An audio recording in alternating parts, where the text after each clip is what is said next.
Gipasigarbo sa kapulisan sa Mandaue City ang pagmeno sa crime statistics sa syudad sud sa miaging mga buwan. Apan mipasalig sila nga pahungtan pa ang mga lakang himuon para magpabiling luwas ang komunidad ug mga residente. Ano ang report ni Nico Sereno?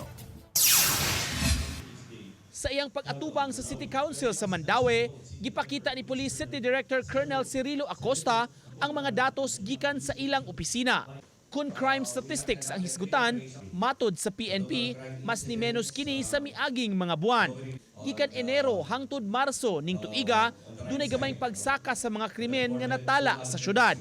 Anam-anam nga nagkaubos sa buwan sa Abril ug Mayo, nga mitala og 284 ka mga insidente.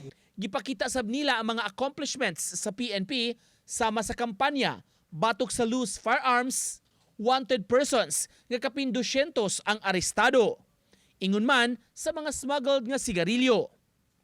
Subsub usab ang operasyon batok sa illegal gambling ug illegal nga drogas.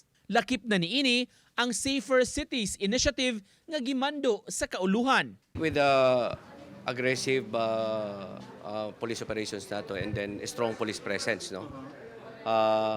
Naata na nato mga kapulisan diya sa kalsada. O niya sa gabi ipod, ang atong mga pulis sa barangay, together with barangay officials, volunteer groups, NGOs, ay ginasuruyan nila ang atong matag sityo para makumusta. Ang Mandaue City Police Office dunay puwersa nga moabot sa 894 ka mga sakop. Kun ratio ang hisgutan, matud sa MCPO, usa ka pulis ngadto sa 428 ka mga tawo. Nga arang-arang matud pa sa 1:500 nga ideal ratio.